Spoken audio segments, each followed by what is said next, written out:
Hello everybody, I'm Raphael Perry and it's time for some more of Steve Jackson's Sorcery.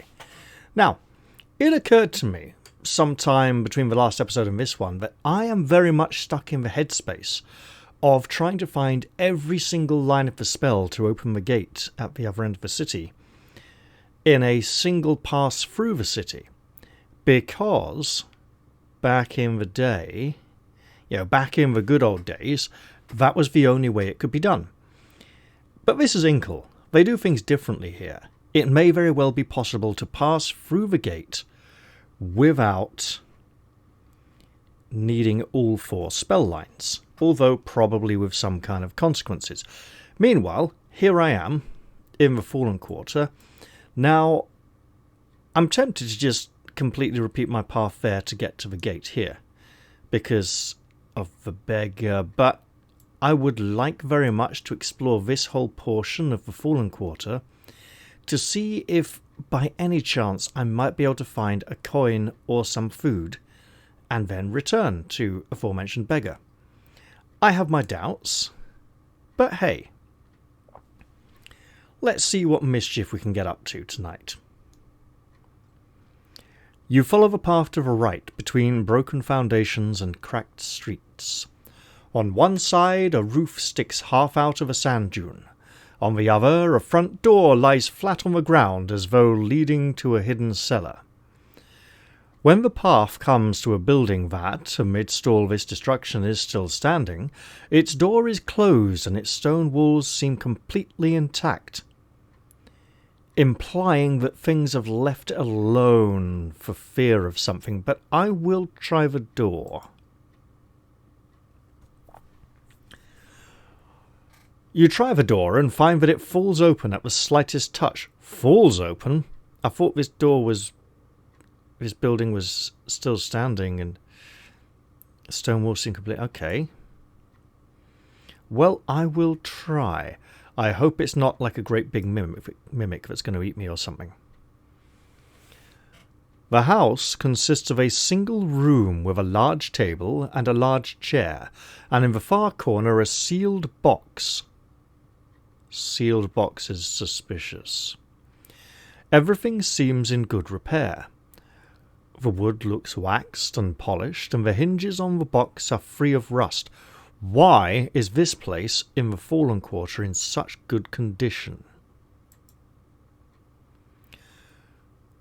From the doorway you stop and look around, and that's when you notice a foot sticking out from under the table. Well, I'll look at the foot. I presume it's attached to a leg. You go over to look at the foot. It is clawed and a dull shade of grey-green. It is about the size of your head and sticks out from under the low table. This house feels dead. Even the air inside seems not to move. I'll see if the foot moves or prod it. I mean, if it's unconscious or dead or asleep, I'll prod it. Reaching forwards with your sword, you cautiously prod one toe of the foot. Nothing happens.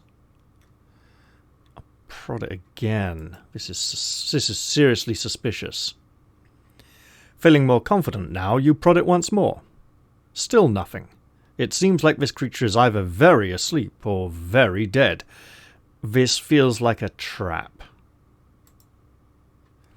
It feels like a shapeshifter. No longer concerned about the creature, you head over to the box and lift the lid. Inside are a series of small round stones carefully carved. Lift out a stone. I'm not presented with a number of different options, so it doesn't matter which one I'm going to pick. I'm going to always pick the same one. This is the, So either it's like you look at this stone, it's like part of a chess set or something, or I'll risk it.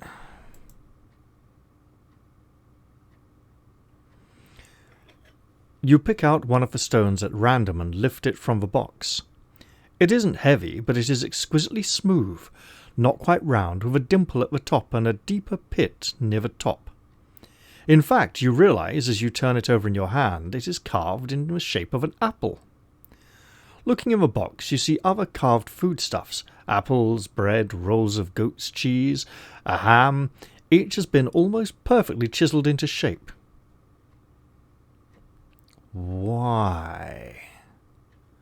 I'll look through the stone food.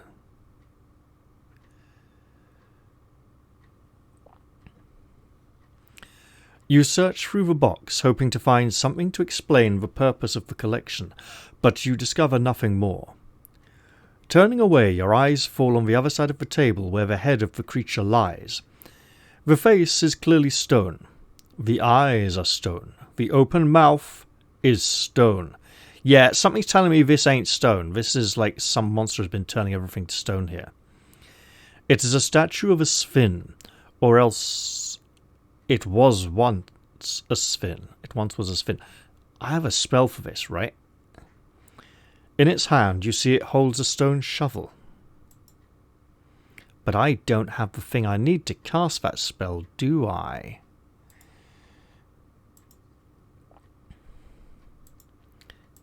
Where are we? Okay, it's going to be this way. It's not nap. Rock. Requires stone dust. Turns things into stone. Is there a reverse, a stone to flesh spell?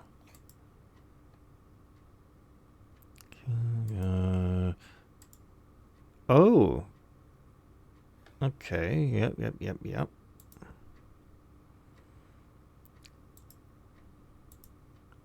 I don't think there is a reverse rock spell.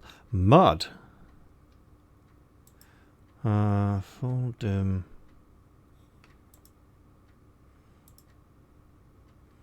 I may very well have to cast magic protection in a moment.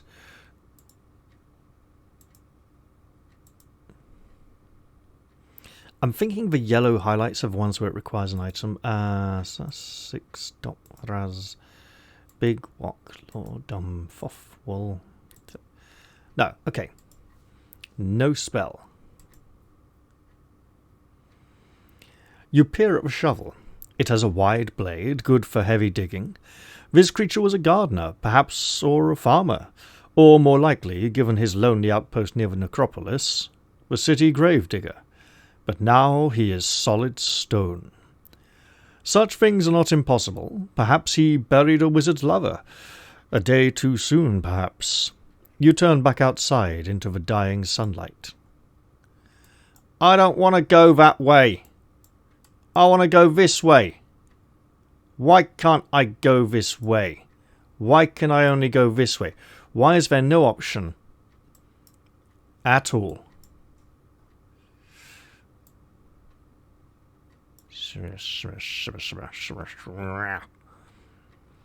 You'll make your way between blasted walls. So this is the well. Yeah, okay, so look. In that case, in the interest of fairness, I'm going to go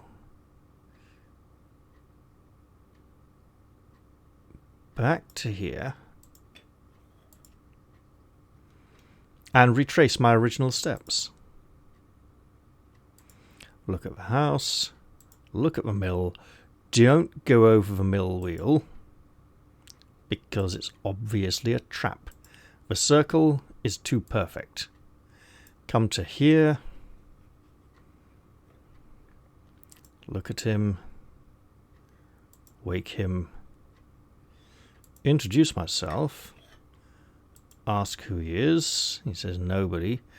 What are you doing out here, old man? I have no money. Talk to him. Clearly mad. Head off. Hopefully return. Come back down this way towards the necropolis. There's ways to be torn like a trees. Oh! And I go up here and meet the gnome and get the compass. Because in theory, right? In theory, compass, take it, And that's enough. And he has stolen something. He doesn't know what it is. I hope it's not something too bad. Look around for it. Threaten him? I'm not sure that's a good idea. I mean, I've taken something of his. It's only fair he takes something of mine. I'll come back down this way.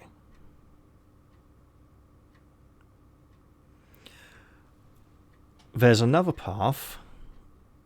I'll ignore it. It leads to a sewer entrance.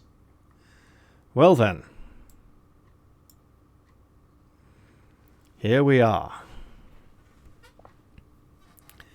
The path ends at a tall and ancient iron fence overgrown with weeds. Through the dense leaves, you can make out a wide area beyond dotted with stones. And there. It's not a wide area, comma, beyond which, no. Right. Through the dense leaves, you can make out a wide area beyond, dotted with stones and small buildings and straight, sombre trees. It is the necropolis of mausoleums and tombs. Climb the ivy or get big.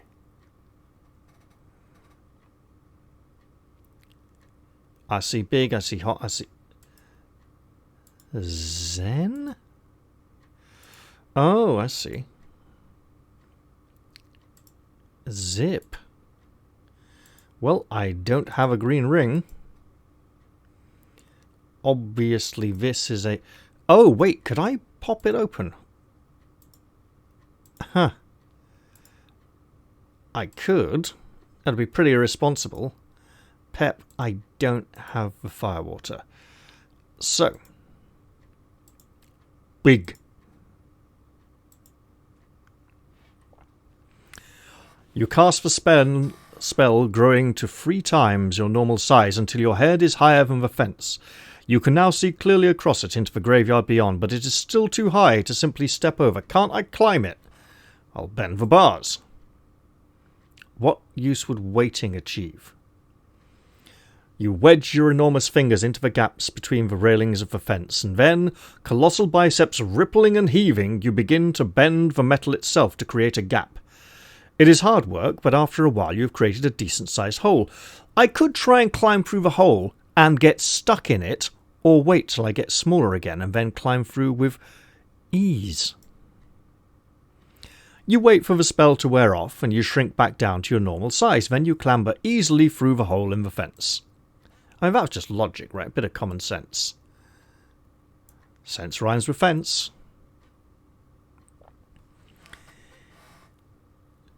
You're standing in the grounds of the necropolis, a city within the city, occupied by the headstones and mausoleums of the dead.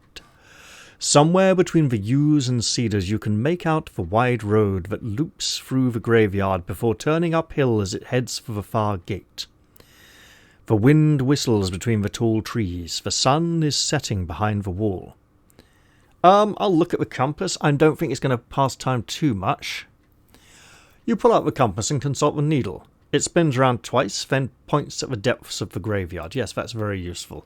Well, look, explore the older tombs, explore the newer tombs. I'm exploring the newer tombs because Lord Shinva is dead. His ogre manservant says he might not be dead for long. I imagine he has not been dead for very long either. It's a fairly recent development. There are several tombs here. There must have been a recent plague on the rich in the city. Yes, Lord Sansas has been killing them all off. They are scattered about in roughly alphabetical groups. Q-R-S-T, Oxil to Tamarin. You look from one headstone to the other. A few catch your eye, though you cannot immediately say why. Lord Shinva's mausoleum. You approach Shinva's mausoleum. Carved above its door is, "Here rests Lord Shinva, 5th noble of Khare." Your heart hammers. Is this the undead noble you were warned you would need to find? Yeah, quite probably. I mean, there's not a lot of other options, are there? I mean, haven't found any others yet. Here we go. The door to Shinva's mausoleum seems to be unlocked and is a crack ajar, as though someone regularly came and went. Just in front of it is a ring of little mushrooms growing up against the front step of the mausoleum. I'll look at the ring. You crouch down to look at the mushrooms. They look highly poisonous, not the least because you cannot see a single insect crawling around or under any of them. Probably because they all get teleported down into the sewer. Unusually, the ring itself is also perfectly circular in shape. In its centre, something silver glints, a stake pushed into the soft soil. I will cast my spell of magic protection to avoid being teleported down into the sewer. Magic moments. You cast a spell, covering yourself in a veil of magical protection. I'll take the silver stake. You step into the circle of mushrooms to take the stake, confident that your spell of magical protection will keep you safe. Sure enough, you feel no ill effects of any kind, or perhaps they were just mushrooms all along. You draw the stake out of the ground. It is a short sword, made, it would appear, of pure silver. Now, silver is a soft metal, so it's not going to be very strong as a weapon. It is too cold to stand still in the shadow of the wall. That's okay, because I am going to walk into the tomb. You step into the tomb. Wow, that really needed that extra sentence there. The air inside is freezing. Dust coats the floor. Urns line the walls, but there is no coffin. The floor space is empty, except for in the far corner where a narrow stone staircase leads down into the darkness. I'm not going to cast my light spell now, because I have moonlight coming in. I have no reason to suspect, and also the spell might expire if I cast it too soon. So, skulls peer at you from the walls. I will head to the stairs. Unafraid of what you might find below, you make your way towards the stairs, but you must have stepped on some kind of switch as behind you hear a noise, and you turn to see the door is swinging shut. I'll let it close. You stay back, not wanting to be crushed by the heavy stone door. It seals with a bang, and you are plunged into darkness, filled only with the sound of your own breathing.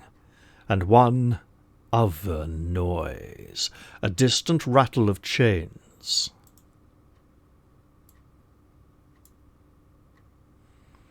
The echo of the slamming door circles the room. Things are moving across the flagstones. Now, if I cast Dop now, and the door opens, and I go downstairs, and I come upstairs and step on the trigger, and the door shuts again, I have to cast Dop again.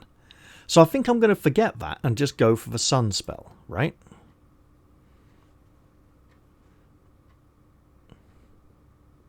Although I suspect it wasn't a trigger. Yes, give me light. You cast the spell and the sun jewel in your pack begins to throw and ebb. Shouldn't that be throb and ebb?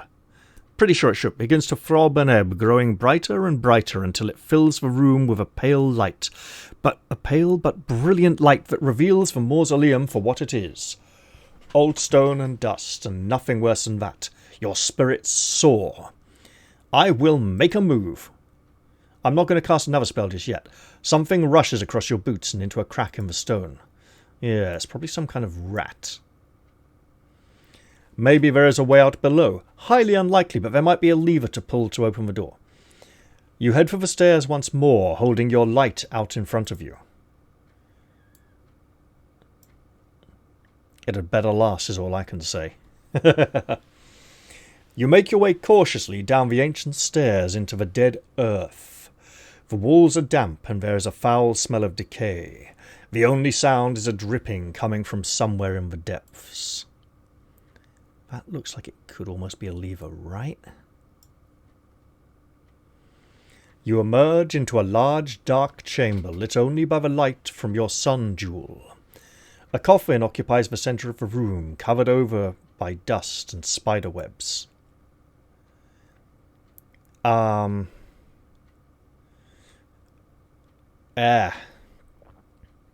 Wait and watch, my light could go out. Approach the coffin.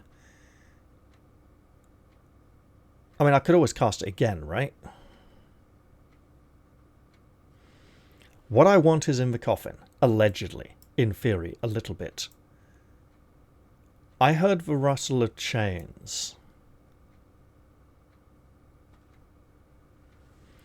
You hang back, taking a few breaths to ensure the room is silent. That's when you hear the sound. A moan and a rattle of chains coming from inside the coffin itself. The lid is moving back. Push it closed. Don't think that's going to help much. Run back up the stairs. No, I'll just stay back for now. Yes, there's that lovely picture from years ago. Man, I remember so many of these images. This is great. You hang back watching, and that's when you see the ghostly figure emerging from one of the alcoves in the room. It is a death wraith, wielding a cruel hooked dagger and sliding mercilessly towards you. I would like to cast a spell. And I suspect I don't have the holy water. Okay.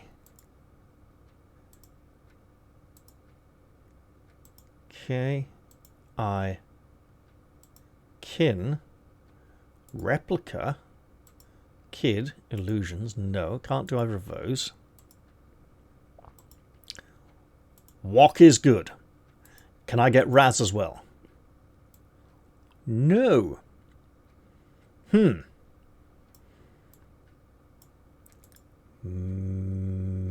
Mud? It's a wraith. It's not a wight. It's incorporeal like a ghostly creature. Gak? No.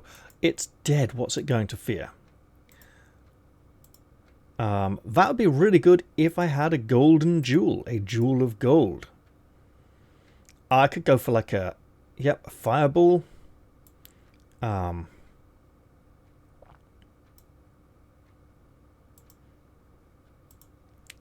No, just hot. Okay. Fireball. Will that help? It is an incorporeal ghostly creature, so attack spells might not work against it. Ooh, hello, what? Yeah!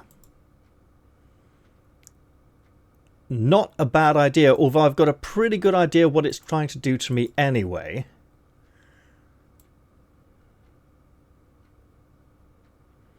So, GMHTW. I'm thinking Wok is probably a pretty good one. I have no money! I'll go for the telepathy then. Just on the off chance it's actually helpful. Especially as it costs no stamina. You put on the skull cap and cast the spell, reaching out to find the thoughts of the creature and perhaps learn something to your advantage. But you find nothing. There is nothing and no one alive down here. Only spectres, shadows, and death itself. You will die down here, the wraith whispers in a voice like cold wind. Well, I'd better fight it then.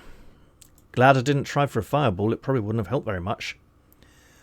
You stagger back to clear enough space to ready your weapon. I will attack with the silver sword, and I will have a jolly hard time of it. I like the way it fades and it gets darker, you know, and is highlighted around the edges like it's glowing. This is really nice. You draw the short silver sword. It is a weak weapon, but hopefully effective. He can go really high.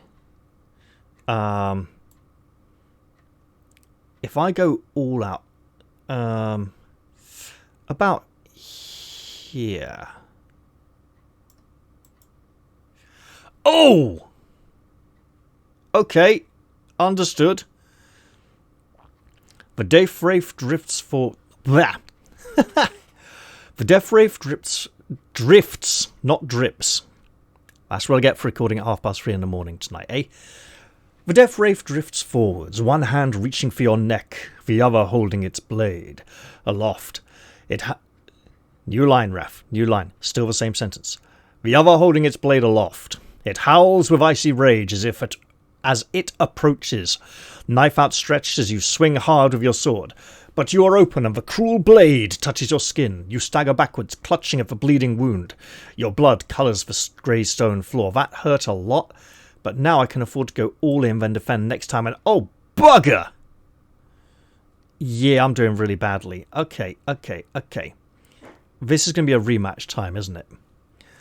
The death wraith keeps on hurting you. You are wide open, sword drawn back, and you are wide open. Again, in the same sentence. It stabs out violently. You stumble to one side, pressing at the deep gash. Okay, now I've got to defend. Oh, bugger. It didn't.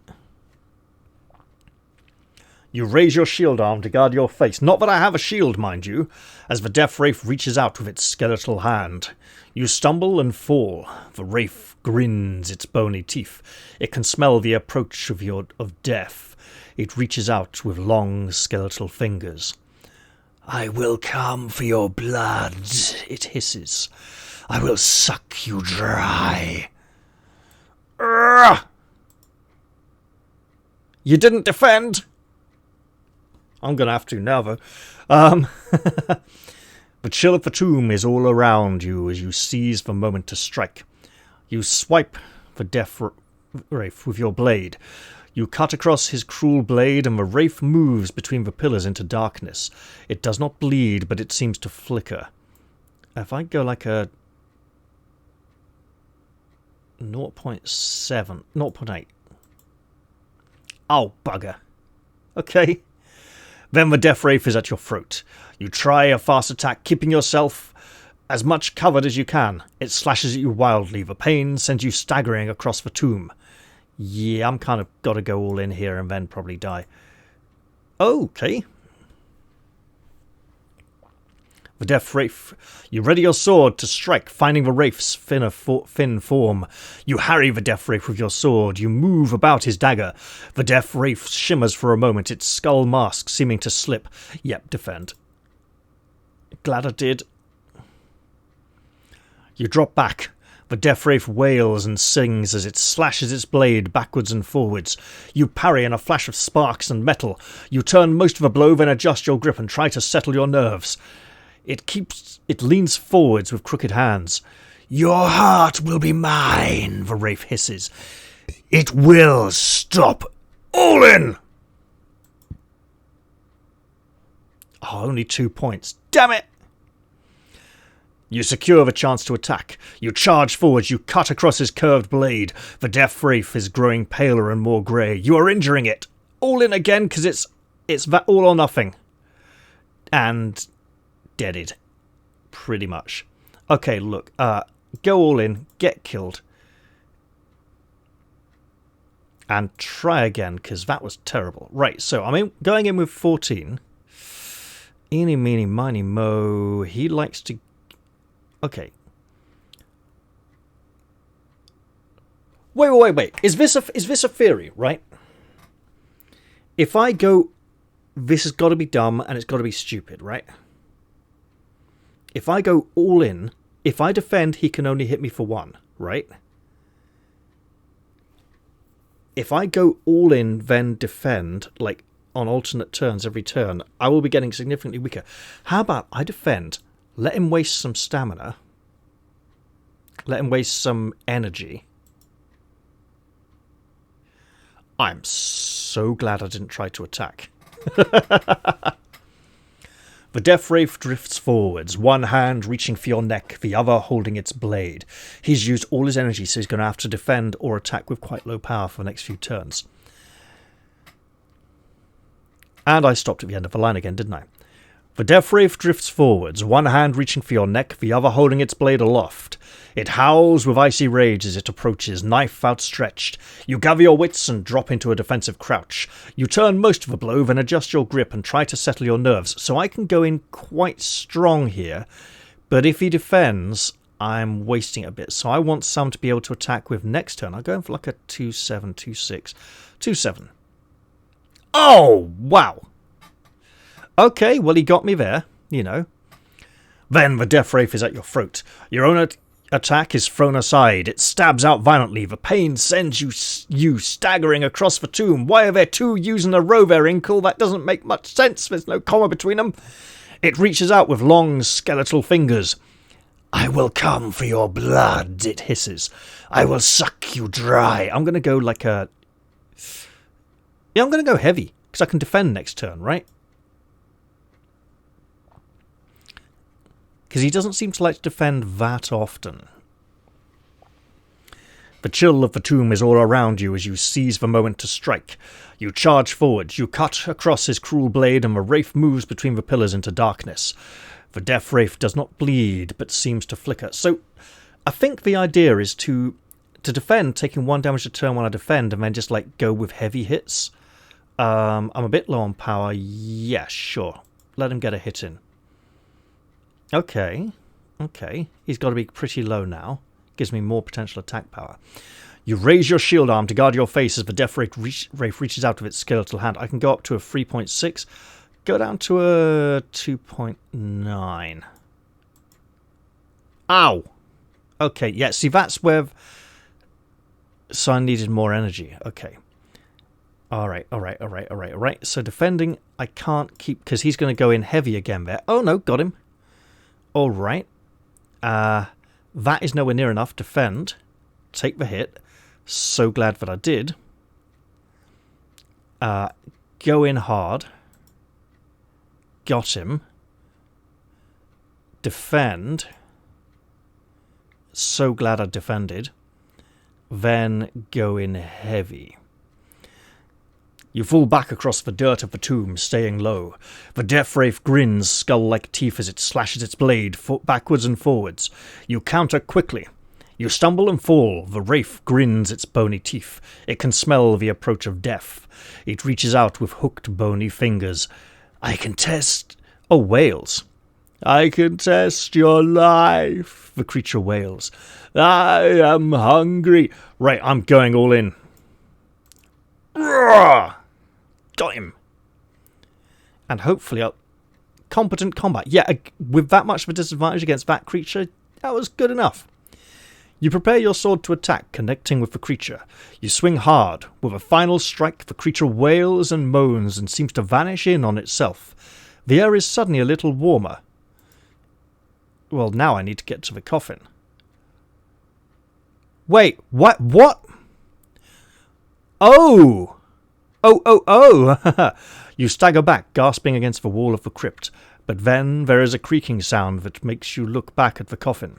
It has opened and a figure is rising up. I'm not going to attack. There's no way I'd have to fight the same thing twice. I will wait. You watch as the figure takes shape.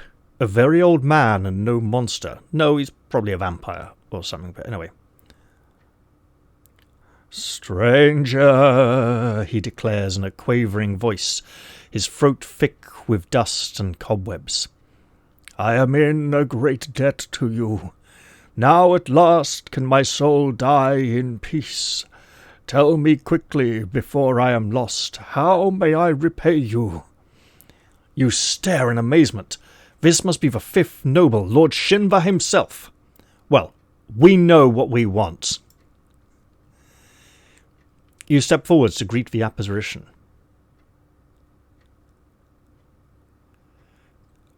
I came here to find out about the North Gate.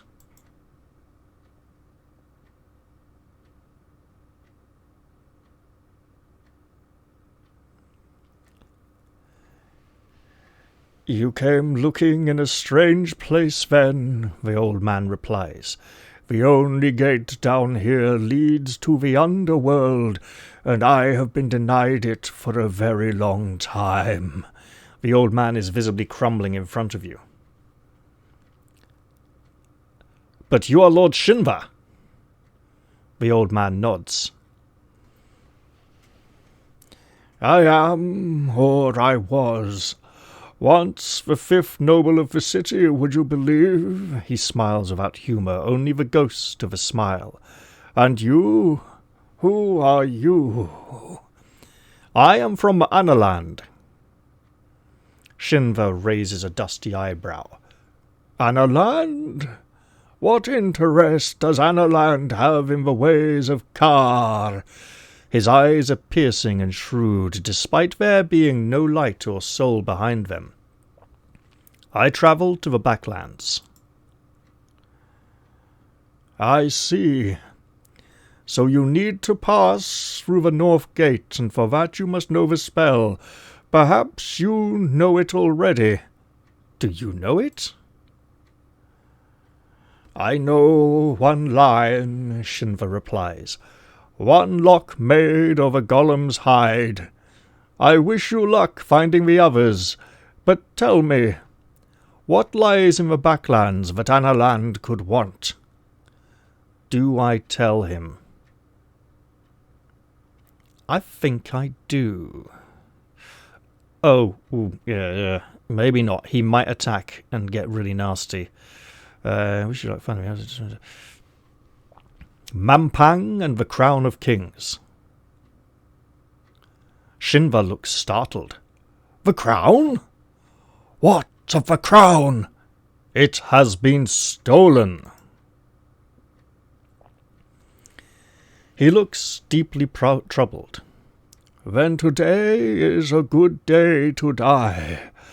The Crown of Kings is an ancient object, you understand, from a time when the world was young and the great forces stalked the land. Forces too great for such as we are today. Powers that could shape beings and minds without the slightest whim, and mould the land and the sea to their will. Do you understand what the crown does? It allows control or it provides influence. Either way, it is Analand's turn to hold the crown, and then it will pass on to another kingdom. And while the king of Analand could keep it for himself, which I highly doubt, because I know the other kingdoms would wage war on him, it provides influence. Much more than that. Only once was I in the power of the crown. He shudders. As it passed from Lendelland to Bryce, I was an envoy at the court when it arrived. It has the power to turn your will to another's without you knowing what is happening. You see the power of that.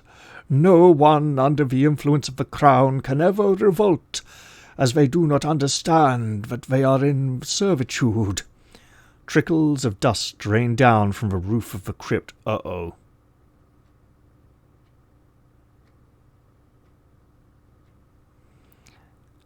Farewell, old man.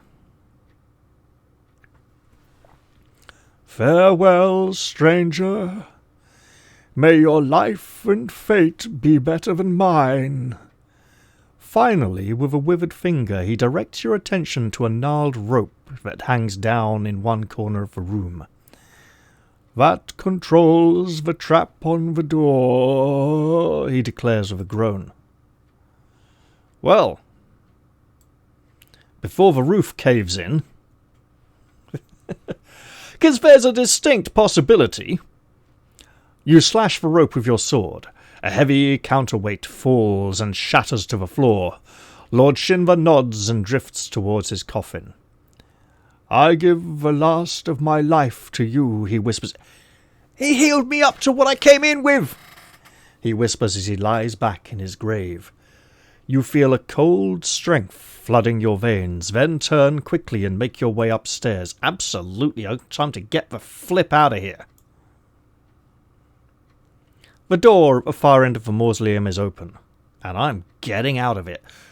I hope I don't step into the fairy ring again. You return through the open door to the path, still shivering from your meeting with a ghost. Ooh. Let's get out of this graveyard before things get any worse. You avoid the ring of mushrooms as you leave. Outside, night is falling, and things are stirring between the moaning trees. You would do well not to linger here. So, spell lines. We have Tumblers 2 sealed deep inside, one lock made of a golem's hide, I bid you portals open wide, so they all rhyme at the end. I was hoping only two. Explore the older tombs. I doubt I'm going to find any appropriate grave goods. I might see something interesting though, right? But no, I think...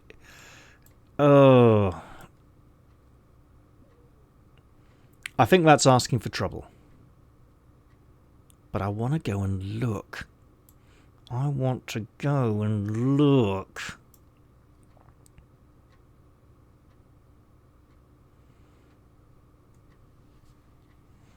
Search for grave goods. Well, it would finally change me from the ape, I think. You wind your way between the headstones to reach the oldest area of the graveyard in the corner nearest to the city wall.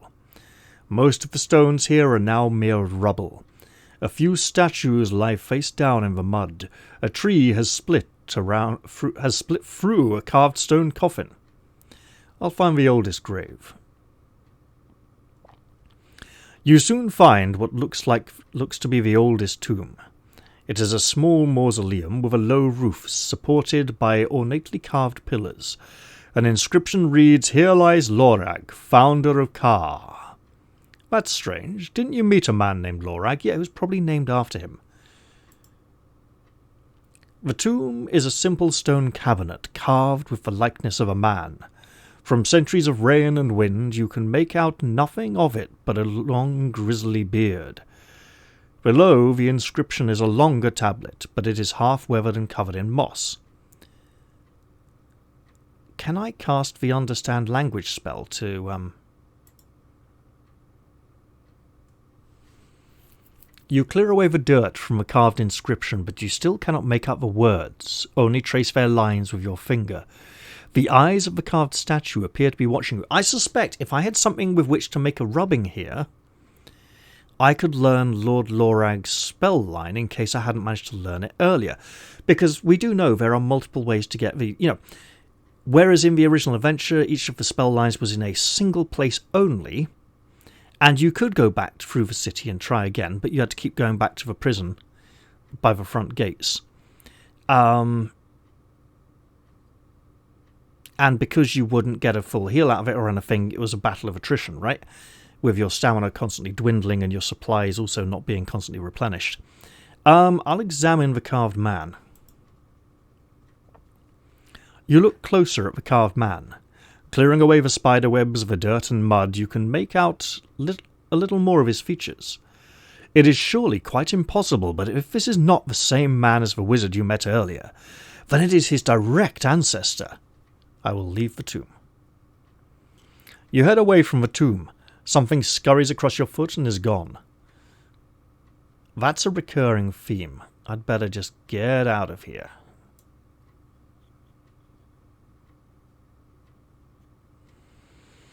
You follow the path gratefully and make your way to the far side of the graveyard. Beside the gate is a disused well, perhaps once used to draw water to wash the bodies before interment. I will look down. Uh-oh.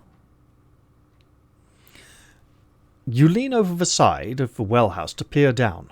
It is pitch black, of course, and seems to go on forever downwards. Then, for a moment, it looks as though there is something in the shaft, but a moment later it is gone. A trick of the moonlight, perhaps? Reflecting on water. I'll pull up the bucket. The light could have reflected on it. You turn the winch on the side of the well, drawing up the bucket from beneath. It comes to the top filled with clear water. Is this as fresh as the water from the other fountain you tried? Probably not. This ground is full of dead bodies, their oozes and liquefaction seeping into the ground. Not healthy, I'm not drinking from his bucket. I'll move on. The rear gate of the graveyard hangs from its hinges, but not from age. It seems it has been taken apart, maybe widened even to let something through. Beyond is deep forest. Into the woods I go.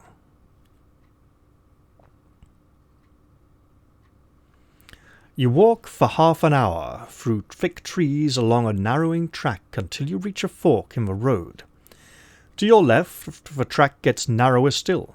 To the right, a massive shadow looms, so large it seems as though a colossus has seated itself on the wall in thought. I believe the temple. A chill wind blows through you as though ghosts walked back and forth this way. I'll look at the shadowy shape. The shadow to the right has a jagged silhouette. It is a ziggurat with perhaps 100 steps leading to its apex. The trees whisper and move, and I'm going to generously believe it to be the wind. Looking to the left, you see a distant flickering torchlight through the trees. The north gate, perhaps? Night is drawing in. You should get moving. Things whisper between the trees. Yeah, look. I didn't have time for all three options.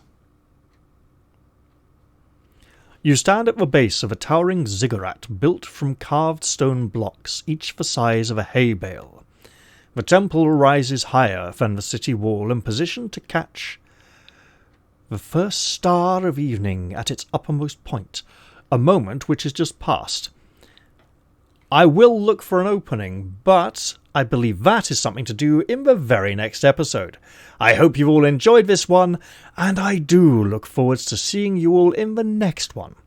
I'm going to say goodbye for now, though, and cheerio, everyone!